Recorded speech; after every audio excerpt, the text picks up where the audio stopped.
David is a master instructor at Oxygen Advantage and an ex-rugby player, and is going to be speaking on breath holding and conditioning, increasing repeated sprint ability. So without further ado, over to you. Cool, thank you. Thanks for, it's interesting when you're doing these sessions. When I first come to UKSCA, the conference, there was only ever like one session on, whereas now there's a bit of competition.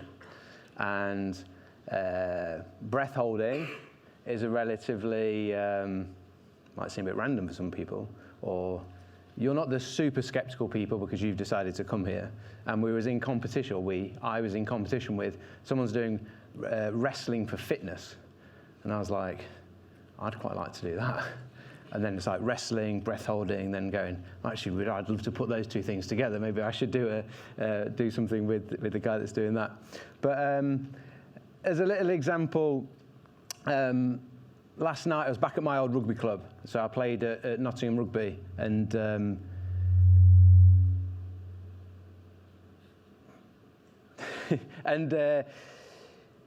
doing a session, workshop with them on not just breath holding, but there's a big element where if you make someone hold their breath and do something, how do they recover their breathing after that will tell you a lot about how well they breathe. And so we're looking at all aspects of it, and I'll touch on it today. But with a little bit of skepticism, where there's probably likely to be some people either in the room or will watch it later when they watch some of the videos back, being a little bit like, oh, what is this about? And because it was first session, I spoke to the coach before and I said, can we get your like leaders together, thinking that like captain, vice captain, maybe a couple of others. And he had like a group of like 12 people, and there was culture leaders, there was leaders of the flipping, there was all sorts. I was like, this is half your team, mate. Anyway, and I spoke to them to explain, this is what we're going to do, try and get some buy-in with them before delivering it to the whole team. And as I was walking out, one of the guys, he didn't realise I was in front of him, that I could hear him, and he was like, I've been breathing my whole life, mate. I know I'm pretty good at it. And I was like, yeah, that's the type of thing that we will often get. He put a group of 30, 40 rugby players in and deliver to a squad. Like, yeah, there's some that are of that nature. Ironically, he was one of the worst breathers in there, and yeah, I'll touch on that as a few little examples as we go through. But yeah, thank you for choosing this over wrestling and whatever else was going on. And I'm massively thankful to the UKSCA for giving the opportunity to speak about this, which is a little bit untraditional to, you know, S&C work that might be done in the gym. And I'm not talking about weights, I'm not talking about strength. I might talk a little bit about diaphragm strength that's going to get worked when we're doing some stronger breath holding.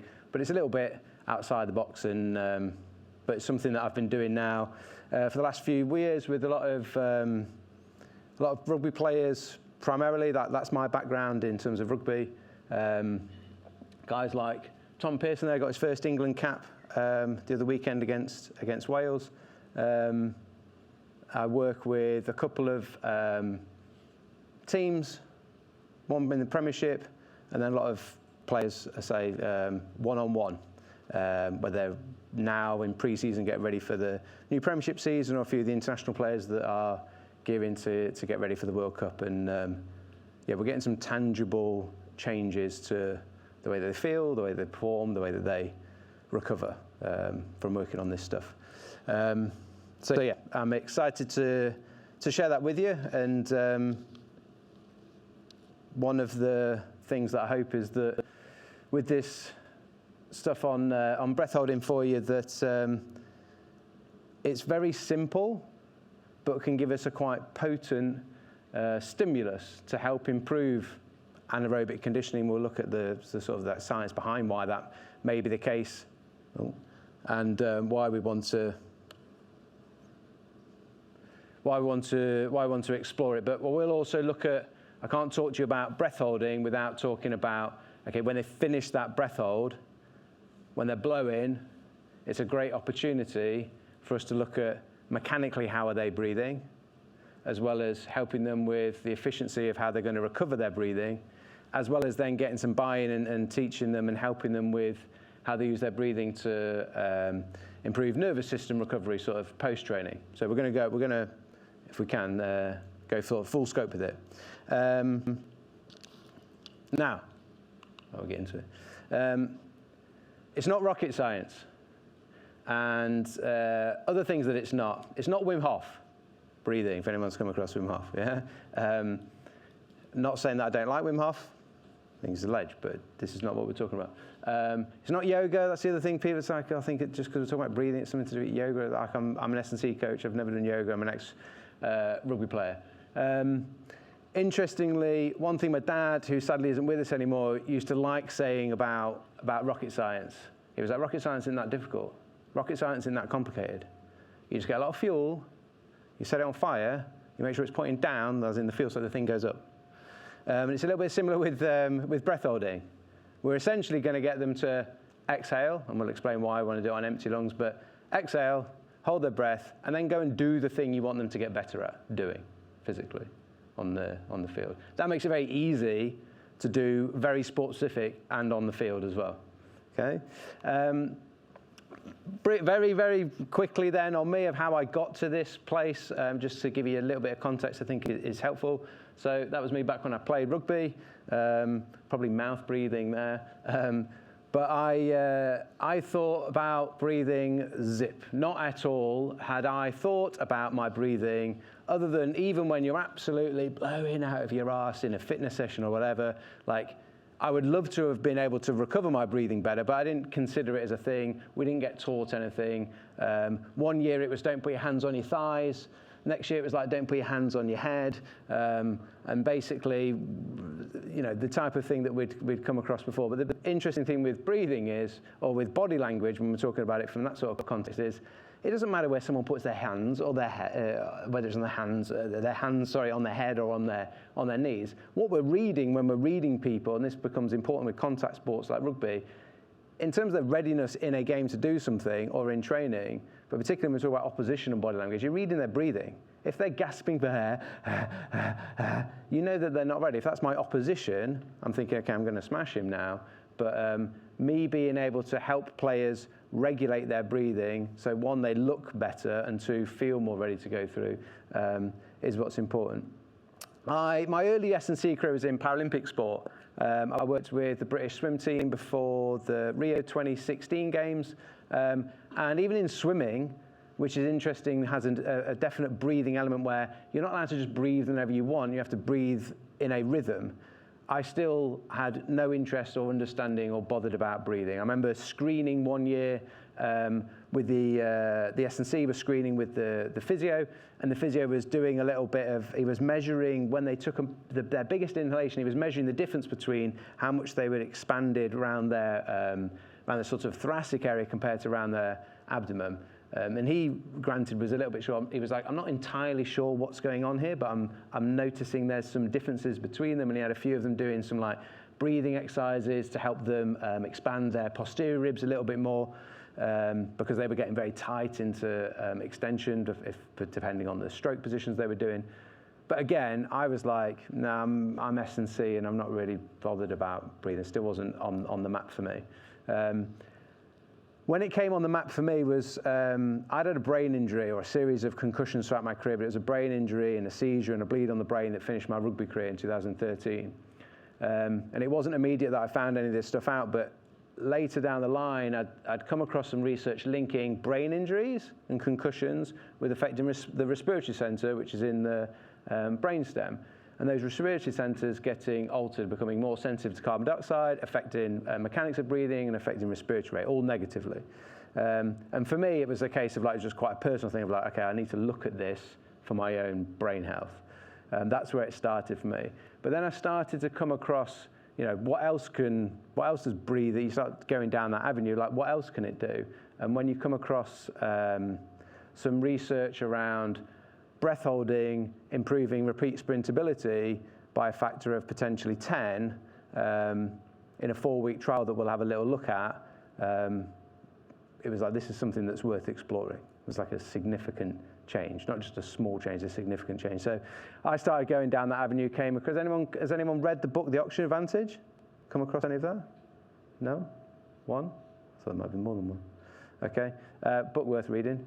I've been over the last probably 3 or 4 years now, been working with Premiership and international rugby players. Dabbled in a few other different sports, but rugby, I found it simplest that if it's your sport and you've done it your whole life, you tend to know how the guys or how the girls act, think, behave, and how we're going to implement this stuff in. So what I hope is by the end of this, we'll start to think that breath holding might be something that you explore with some of your athletes, and some ideas of how to integrate it. So I'm going to try and share with you as many sort of stories from guys that I've worked with where it can, different scenarios of where we've used it to show you where it can be integrated, and you hopefully use that. 2 little parts to it. We will look at some of the science, some of the research, just to give you that foundation to go, okay, it's not just this thing that maybe try holding your breath and let's see what happens. It's embedded in a lot of science, and then we'll get into some of the practical applications from having worked in the field and the opportunities that we have with that. This one for me, this was a quote slightly paraphrased, but dated 1995, which disappointingly for me is well, I was however old I was, but I certainly hadn't started playing rugby yet professionally. And understanding that improving CO2 tolerance combined with physiological, biochemical, and psychological parameters all add up to make an outstanding athlete. The way someone breathes influences the CO2 tolerance. It will influence the biochemistry. How they deal with that CO2 will influence how well they utilize oxygen. Your psychological relationship with how you breathe and how you manage stress is affected by our breathing. All these, breathing affects all those things. And so that's why I get quite passionate about sharing this stuff. 1, because of how it impacted me with my brain injury, but 2, the tangible differences that you see. The session I did, the first session last night with Nottingham Rugby, where tangible differences in an hour between how the guys were recovering their breathing in their sessions, and I just wish that I'd had some of this taught to me when I was playing, and so. Yeah, I love sharing that now with guys and girls that are still playing. We're going to look at one particular paper in a bit more detail because it's specific to been done with professional rugby players. But this is just a quote from a meta-analysis done in 2017, saying that based on the current scientific literature, RSA was repeat sprint hypoxia, so that was the breath hold, or in a hypoxic environment. And we'll look at the differences between the two, induces greater improvement for mean repeated sprint ability or sprint performance during sea level repeated sprints rather than RSM as repeat sprint normal breathing. So if I create a hypoxic response for my athlete, it's going to be more beneficial to their repeat sprint training than if I just let them breathe normally. And then you go, well, I could just end it now, put it that's pretty simple, okay? But there's a little bit more stuff to talk about, I think, that's going to be interesting. So the study I want to look at in a little bit more detail for you is, I put that slide in before because originally I was I was talking about this, and then you have to go, okay, well, someone will go, well, it's just one study, mate. It's okay, but there is a load of others. So this was to give us an idea of there is lots of studies been done on hypoxic training as well as breath holding, which can create a hypoxic response. And there are some differences between those two that we'll look at. But one that's been very interesting, particularly the way they did it to give us some really good results. Some of the, many people go and look at often when you're working as an S&C coach full time, you don't got time to go and look at papers and stuff. But when you do look at some of the stuff, you go, these are very clever guys or girls doing the studies. And you go when you looked at that, when you were doing a follow-up study, why didn't you use the same protocols? Why have you tweaked? Why have you changed some of the things? Because now I haven't got something that's completely comparable. So anyway, gets a bit frustrating. But this one we're going to look at was 2018. They were holding their breath after an exhale, and it was done in season in 4 weeks. That's insane. Someone's smiling. I was like, I like the, what's it called when it's things like that? But like alliteration. Anyway, it is, because what happens most of the time, in season, what do we do? Well, I'm like, when I work with a team, I'm just like a crazy breathing guy that just consults and works with some of the medics, the physios, head of performance, S&C.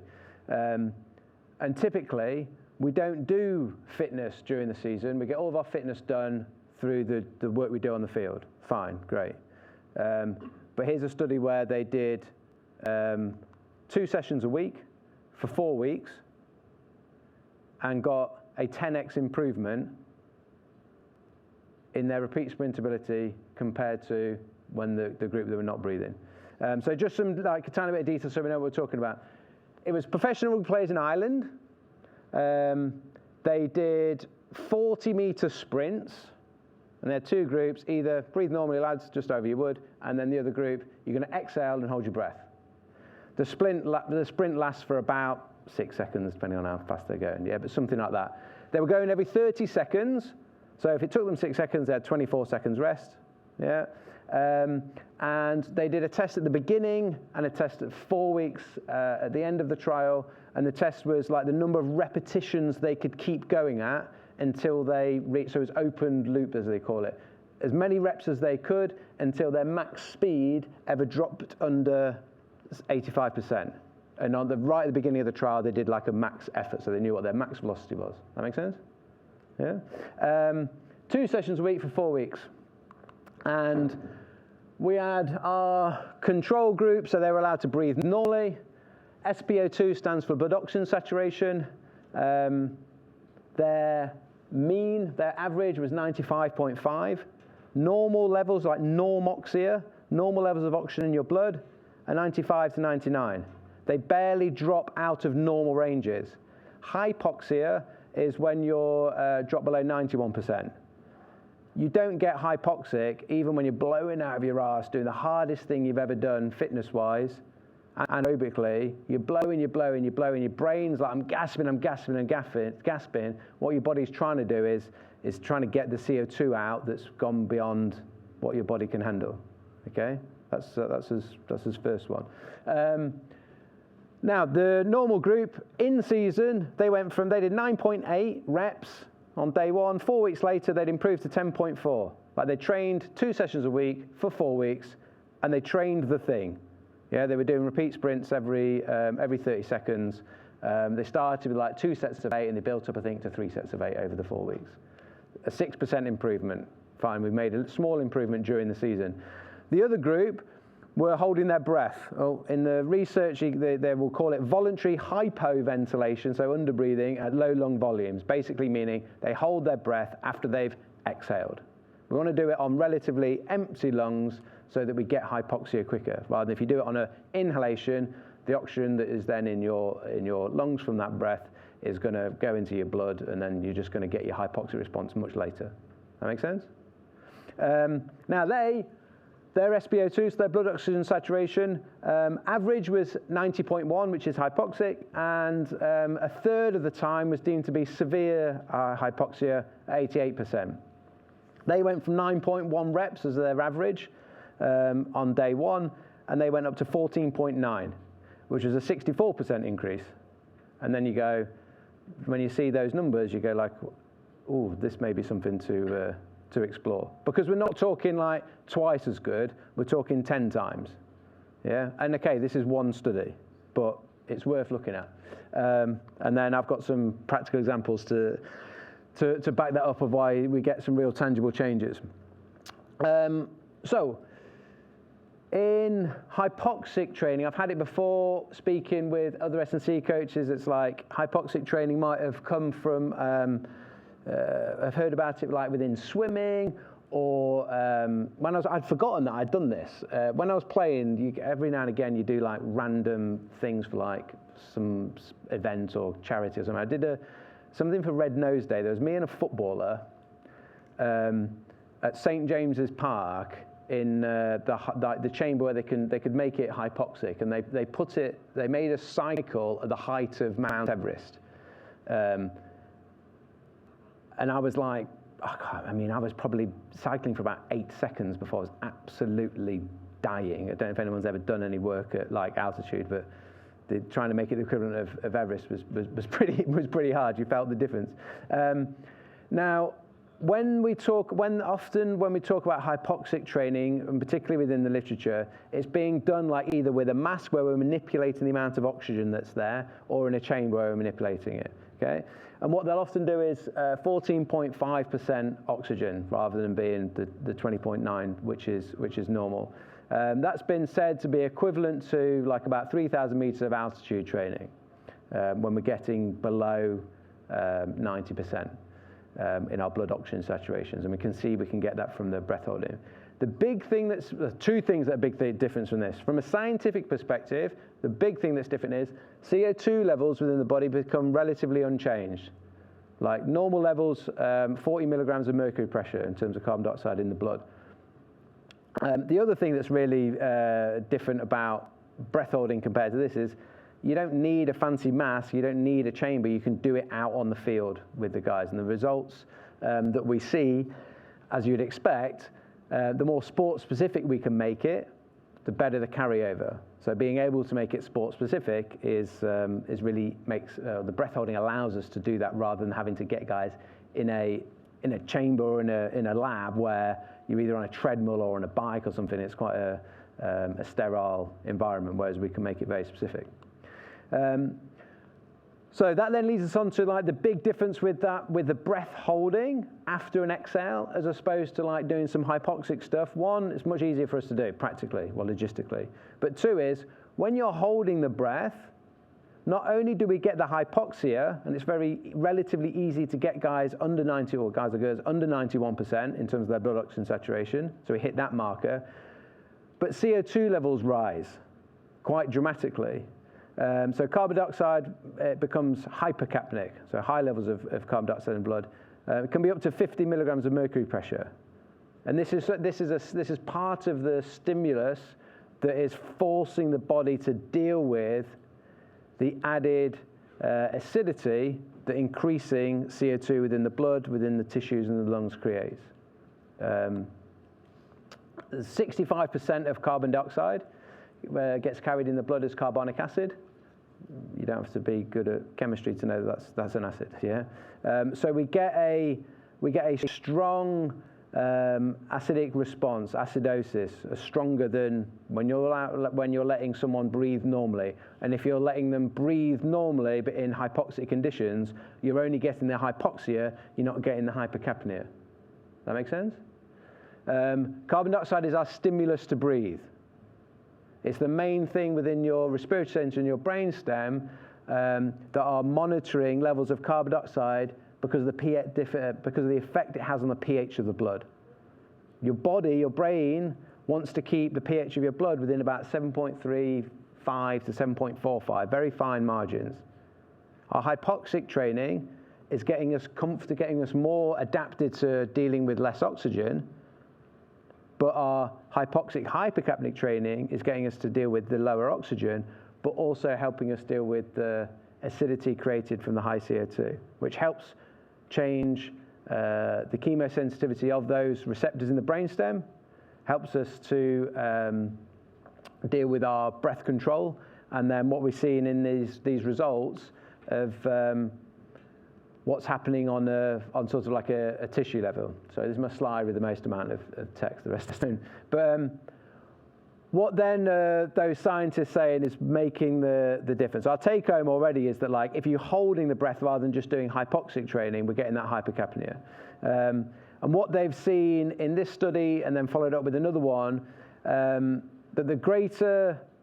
we get greater muscle deoxygenation and blood lactate accumulation, not only being attributed to the hypoxia, but the effect of the hypercapnia from the breath hold after an exhale.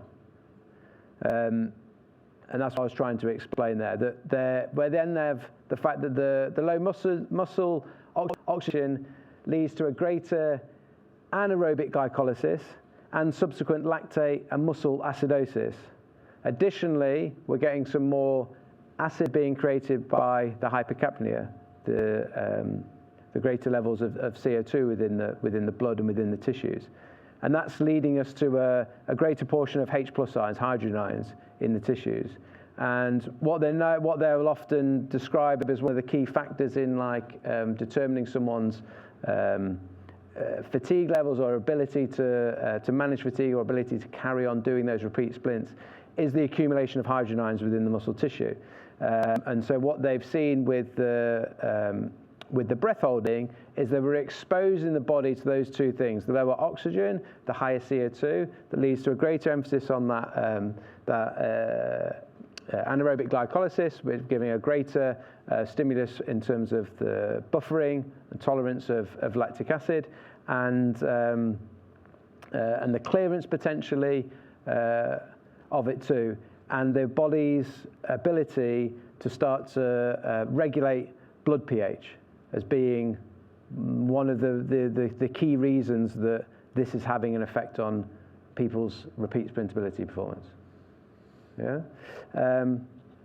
So, in short, going back to being not rocket science, by making someone hold the breath, we're reducing the oxygen that's available during that sprint, and then we're also increasing the CO2 to build up their tolerance to carbon dioxide.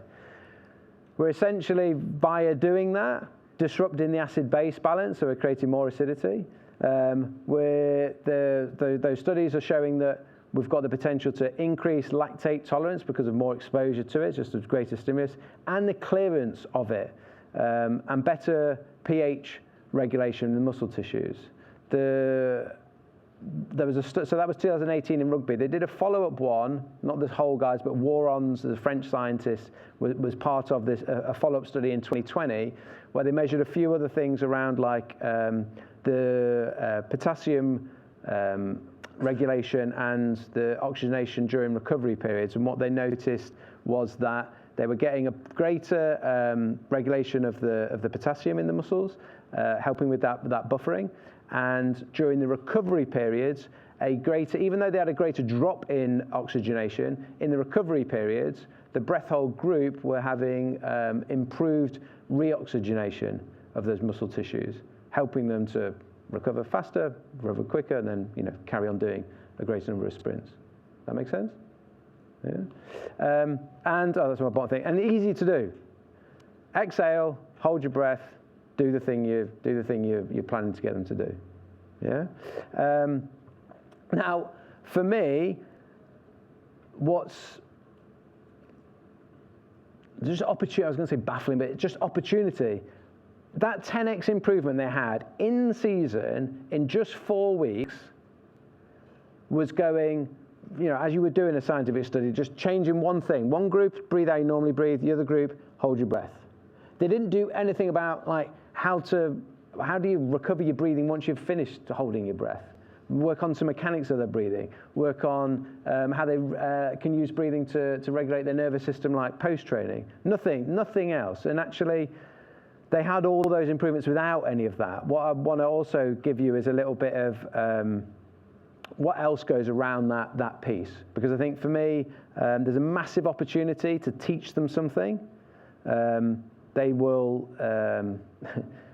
holding your breath and running, doing your hard, anaerobic session that you might do with them, and then making them hold their breath as well. It is challenging. So they will also enjoy or benefit from having some of the recovery tools as well. And so, opportunities that we have when we're doing breath holding with them, working on how they manage their breathing. Yeah, working on biomechanics. Most of them, they've never been, and I didn't, when I was, and even as S&C coaches, do we get taught how to teach guys and girls how to breathe when they're in the gym? Other than we'll teach them how to brace, but I never got taught anything about mechanics of breathing. When I had my brain injury, or when I was looking at breathing after my brain injury, it was right, you're supposed to be diaphragmatically breathing. And I was cool. Am I doing that? I don't know. I went to see my friend, she's a physio at British Athletics, and I was can you look at me? I was am I doing it right? How do I know if I'm doing it right? And so, opportunity to teach them some mechanics. a lot of them in the sport that I'm involved in, I know people who are doing different sports, but rugby, like we're super jacked up and tight through our thoracic. We're in a lot of extension and their ribs won't move. And what they do to get air in is they just go and breathe up. They just lift the whole of their rib cage up. Yeah. If you if you just do the, maybe like humour me for a moment, but take a breath in through your nose. You can do it through your mouth if you want, but through your nose. But as if you're like, imagine you're a bit. I know you're not out of breath. But imagine you was a bit out of breath and you were trying to recover your breathing. Like, what would that breath look like? Yeah. And you feel we'll all do it. Yeah. And particularly if I've said through your nose, the nose looks very vertical. And I'll often say to guys, I said there was a guy yesterday that was like, oh mate, I've been breathing my whole life, so I'm pretty good at it. And they had this thing. The coach said to me, we've got this thing where we come in, and when we come into our huddle, before anyone says anything, what we do is we take 2 breaths together. And I was like, cool. And he sent me a video and showed me them. And they took 2 terrible breaths together, but it was still, they were wanting to center and do something together and blah, blah. They had their reasons for doing it. But mechanically, their breathing was poor. And I say to them, like, where are your lungs? They're down here. So why are we sending everything up? And one very simple thing that I got taught, which I quite like around, I call it functional anatomy of the nose. And it can change things a little bit for people. Anyone seen this before? You're like, what is it? Okay, so the airway, like the whole, when you breathe, it's got to go back and it's got to go down to get to your lungs. Agreed? You have like 3 canals in the back of the nose. If you put your tongue to the roof of your mouth, feel the top of your mouth, yeah, the top of the palate, you'll know and appreciate that your nose, not the tip of the iceberg that's sticking out the front, but your airway is basically at the bottom of your nose is the top of your mouth. That whole space between all of your teeth at the top there, it's big, right? And the canals go backwards. And you can demonstrate this. You don't have to sort of do this yourself with everyone, but normally people get a bit freaked out on me. When I first saw a dude do this, and he was teaching us to do it as he was showing us, and I was like, I was freaking out watching him. Now, he was like making us sound like freaking out, like pointing this thing, going, where the hell's this thing going? So it's not like, I said Paul Daniels to the lads last night, but none of them knew who Paul Daniels was. I'm thinking we've got a slightly older audience here. No? It's not a magic trick. Your air goes backwards. So if you just take a breath in now, but rather than think about breathing up your nose, think about breathing into your face. And what you'll end up feeling is a sensation of like, okay, now I'm actually feel a bit more, when I get the air coming in right, but it's only you changing your thought about it. But when I'm thinking about breathing into the face, I get more expansion rather than just lifting. Anyone notice that? Yeah? So teach them some things about mechanics. Body language. Teaching them after you've done a breath hold. We all know you're going to be blowing after you've done a breath hold. Teach them some stuff and then teach them how to breathe better, to recover better, and how that's going to influence their body language. Their body language in a sport like rugby or fighting sport, any sports, your body language says a lot to yourself, it says a lot to your teammates, and it says a lot to the opposition. And what I said right back at the beginning is, if you think about it and imagine what someone looks like when they're blowing out their arse and what in their body language you're reading their breathing. If you're someone that doesn't like a coach that doesn't, I don't like guys down like this, okay? But if I'm down like this and I'm in control of my breathing rate, and maybe even nasal breathing, because I've got myself that calm, like I know I'm hunched over, but I don't look fucked. Sorry, I'm not supposed to swear for me. Yeah? Whereas I could do the best body language, but if I'm like, I'm not recovered. And when you're not recovered, the next thing down on their brain states, when you're not in control of your breathing rate, when you're having to mouth breathe because of that, your brain states are different. So your peripheral vision is affected through how that breathing will affect our nervous system. Like when we're mouth panting like that, our field of vision will narrow. We can't process information as clearly. We can't make good decisions. So with the team that I was working with last night, where they like want to come in and have their huddle and do their 2 breaths, one of the things I said to them was like, well, let's work on, before you get to the huddle, how you're getting back under control of your breathing. And we practiced with some breath holds beforehand. And then when you take your 2 breaths together, they're mechanically good breaths, and you've got yourself back to nasal breathing for your recovery, because that's better for your recovery. But those that are then going to speak can speak clearly and concisely with good thought, and those that are listening can actually hear that information, process it, and take it on. Does that make sense? Mental resilience, when you push guys on this, guys or girls, like, it's tough. The urge to breathe that kicks in if you push some strong breath holds is basically a life and death sort of situation. Your brain, you think you're dying or you think you're running out of oxygen. You're not, it's just that your CO2 levels are really high. But mentally, you can build up some significant, there's almost nothing like it. And it's a big area that I'm pushing more and more into, because I'm seeing the benefits from that with the guys that I'm working with one-on-one. And then autonomic nervous system, like using our breathing to actually influence the nervous system to help with recovery. Yeah, and now like some downregulation. Anyone who's coming to my practical, I'm doing practical tomorrow. Yeah, we're going to do it. Talking about it's great. We're going to physically do it. If you're not sure about whether you're going to come or not, come. It's going to be good. Okay. On that, why am I bothered about like opportunity, talking about like managing breathing mechanics? Because just because breathing's automatic doesn't mean that it's optimal. The reason it's automatic is that it's so important.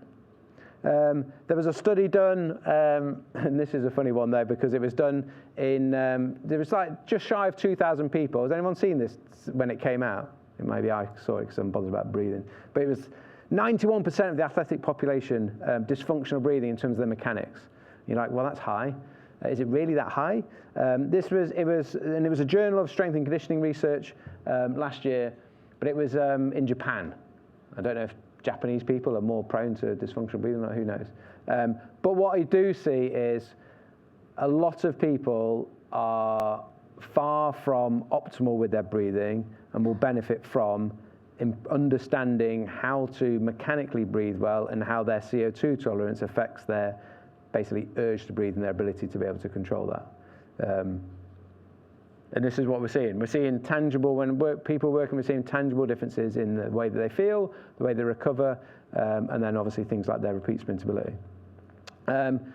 And the big side of it for me from the recovery bit is if we're going to give them the stimulus, we're going to give them the extra stress, we've got to give them the tools to be able to recover as well. And breathing is a great opportunity to do both those two things. Like pre-season at the moment, I guess when I played as well, there wasn't so much social media about, but you get to see what everyone's doing now, and it's like this year seems to be, maybe it's not, it's just that we're seeing it, but it's like a lot of the international teams, it's like going for the craziest things that they can make them do, going and doing military things and this, that, and the other, and it's like, well, it's great, but I don't want to sound like the sort of criticism, because I loved it when we did that type of stuff myself, but like, if someone gets better at like a military sort of thing, does that make them better at what they've got to do on the rugby field? Like, we know like specific adaptations to imposed demands, we might be better off getting them very good at the job that they've got to do. But there's other benefits to slogging people out on a military thingy or whatever, but you know what I'm saying. So I want to finish with just giving you a couple of examples of things where we can sort of put some of this stuff in place. One thing would be that I've obviously done it with teams where you get 40 lads together in a room and you go, oh, this guy, Jacko, he's got a ponytail, looks a bit weird. He's going to teach you about breathing. And you get them, it's like, you get that sort of response like, oh, I've been breathing my whole life, mate. But teaching them something that gives them a real tangible change, like straight away, to get them on board. And one thing that I will do in the practical tomorrow is this notion of generating all that CO2 when they were doing the breath hold was giving us a big acid stimulus that's giving us a big improvement in our repeat sprint ability, our tissue's ability to tolerate lactate, clear it, balance and regulate pH, yeah? It is our breathing stimulus as well. And with that in mind, if I'm struggling with my breathing, I'm blowing out of my arse, I'm working at an intensity that has driven my breathing out of control, knowing that it's not actually, the issue there is not that my body has got less oxygen. We could measure their oxygen sat levels and they'd be in normal ranges. The reason is that just the CO2 has accumulated to a level that's beyond their tolerance. Long term, I want those people to improve their tolerance, or we want to improve our tolerance to CO2. But in the short term, you could very quickly dump off some excess CO2 that's driving your inefficient panting breathing that looks bad from a body language perspective, dump that stuff off to be able to get yourself back to regulating your respiratory rate, getting control of your exhalation, and getting yourself back to a nasal breath during a recovery period. They're like our 3 key things that I'll talk about in the practical tomorrow in terms of recovery. That being said, one of the guys had taught this to, and I think he's won the World Cup previously. So it's obviously a good player. I come back and he's come back from an injury and he's like, "Oh, Jacko, loving those CO2 dumps, mate. Doing them every session, all the time." And I was like, "Okay, you've missed the point here." Look, I did say this before, but you need to build up your tolerance to CO2 in the long term. Just dumping it off every time you feel a bit out of breath isn't going to allow you to, you might recover, you might feel better in the short term, but you're not building up your tolerance to it. Does that make sense? But I found the rugby, it was a forward for anyone that's in rugby, not surprised. But essentially, using breath holding as well to help us understand our breathing is one element to it.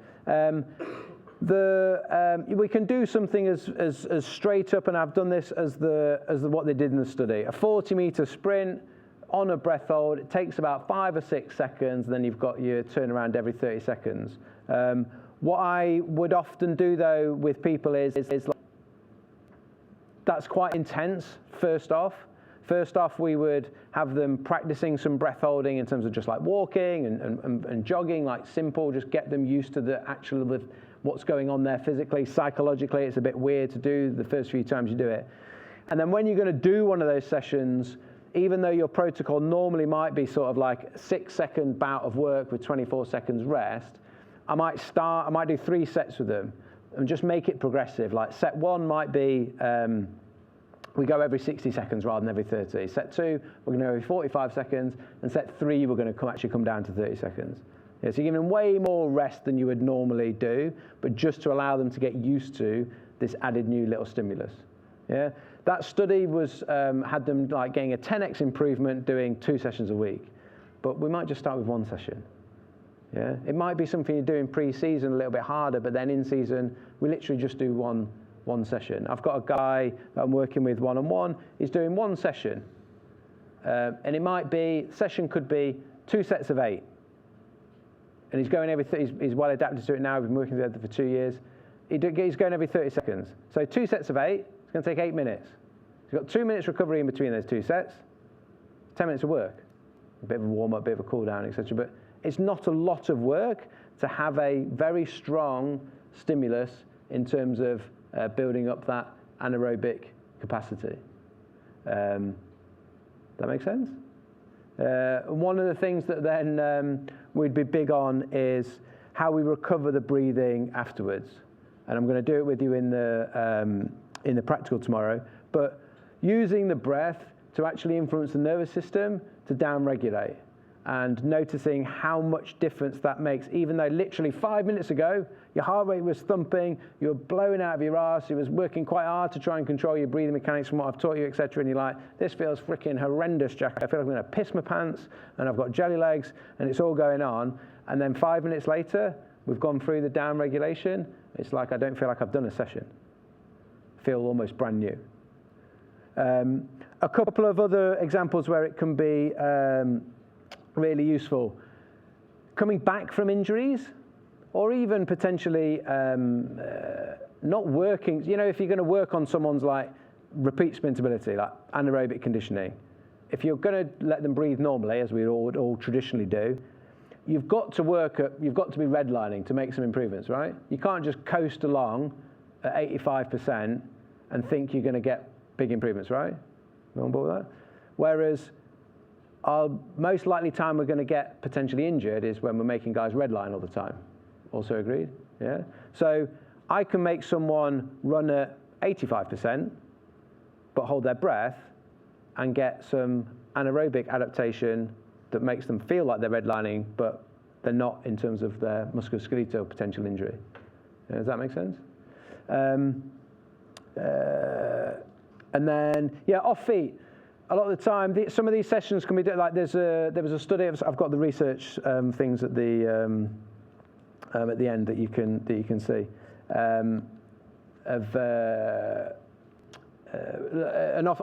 a study done with them, like doing it on a watt bike and having good carryover onto the field. So doing some stuff off feet. And worked with some of the medical staff up at Sale Sharks on this, where two examples. One, off feet going on a bike, and he was coming back from injury. His session was something like, I'm off the top of my head, it was something like a minute at 60 RPM, a minute at 70 RPM, a minute at 80 RPM, and then come back down to 60, 70, 80. It was like dictated to him. The head of performance and the physio wanted me to try and give him a bit of, use the breath holding to try and give a bit of the dose from of a bit of anaerobic, rather than just staying very aerobic for him. It was my chance to, working with this lad one-on-one, it was my chance to give him, I gave him full beans, I gave him full Jacko, and he was like, he would describe that as probably like the hardest thing he's ever done in his life, which I was proud of. But we did the downregulation afterwards, and he's like, he can't believe how he feels knowing the work that he'd just done literally minutes before. And I caught up with him, importantly, like the next day as well. It's like, how do you actually feel today, like having had that? And he's like, yeah, absolutely fine, feel golden. And then final little example, utilizing it with someone coming back from like quite a long, helping with deconditioning. So someone coming back from a long-term injury, something, say, like a bad knee, or I've had a guy like snapped Achilles. And like Achilles is a good example where, like, I'm back to walking, but I can't do anything else. Like, how much deconditioning is someone going to get from that anaerobic stimulus when we're only able to walk? Well, what can we do with them whilst they're walking? We're breath holding whilst walking. And they're getting that on a tissue level, they're getting that anaerobic stimulus. Okay, they're not physically working the same. I'm not saying you just swap all of them at all, saying like you don't do some hard out stuff with normal breathing. Of course not. We're just saying there are opportunities to potentially get a stronger impetus and stimulus for a greater adaptation when you want to. And then the other side of it for me is then how you help them with their breathing afterwards and for the recovery. There was just my last two tiny things, like 2 minutes. Just on, there is a couple of other benefits around how your spleen contracts after strong breath holding, and your kidneys get stimulated to produce more EPO. Again, this has been well researched for quite a while. One of the reasons why we do use breath holding in warm-ups, one, as an upregulator for your nervous system and your heart rate, but two, the spleen, it's like a blood bank, holds about 8% additional red blood cells. We can get a maximum contraction of the spleen up to 20% after 5 challenging breath holds of 30 seconds or more. A contraction of the spleen and an additional red blood cells going around your system that can last anything up to an hour is going to be beneficial. And thinking about that outstanding athletic performer with that CO2 tolerance, the biochemical, psychological, and physiological adaptations. The increase in EPO is maximum peaks 3 hours after the last breath hold. Has been up to 24% in that study. After 5 challenging breath holds, again of 30 seconds or more, spiking 3 hours after the last breath hold, and we then have about a 3 or 4 day delay for the bone marrow to maturate additional or new red blood cells. Like our body is going through cycling of red blood cells dying and new ones creating. This is this is one of the things people heard about in terms of like EPO, and occasionally someone will say something like, oh, has anyone ever like failed a drugs test because you got them doing breath holding? And I was like, I'd love it to be that good, but luckily no. So it's definitely like safe in terms of like it's definitely not doping. You're just holding your breath. But yeah, you're not going to fail a drugs test. But again, tangible changes, and that's been well researched and studied. So my final sort of slide is just say like, it shouldn't be a problem with men, but if you are working with females that, one, they're not pregnant, but then what does for male and female is not having any underlying heart conditions, but hopefully, just in terms of safety with strong breath holding, but hopefully obviously by screening your athletes so you'll know those things. If they're CO2 tolerance, which is a BOLT score is a way to measure that. It's basically a relaxed breath hold to your first desire to breathe in. So looking at like the auto signal from your respiratory center in the brain. If that's less than 10 seconds, we're probably not going to be wanting to push those people. And if you're playing if it's like you're dealing with contact sports or just any sport where someone's potentially had a lot of concussions, like the respiratory centers get affected via concussions, and so that as a screening on it will. I'll talk a bit more about that in the practical tomorrow, but that will. That'll be something to look at. I've got a free seminar. There's a whole separate talk on like concussions and breathing, but I've got a free seminar on my website that you can check out if you're working with athletes that are prone to concussions. Make the recovery progressive, as I said, and then make it sport specific. Yeah, they're just holding their breath after an exhale. So duration, direction, work to rest ratios, intensity to match your sport. If it's rugby, it's going to be like, as much as we can, like, can we make it position specific as well? Yeah. And there were the references that some people will probably want to go look at and they never actually do. But I've not made any of it up, I promise. Yeah, there we go.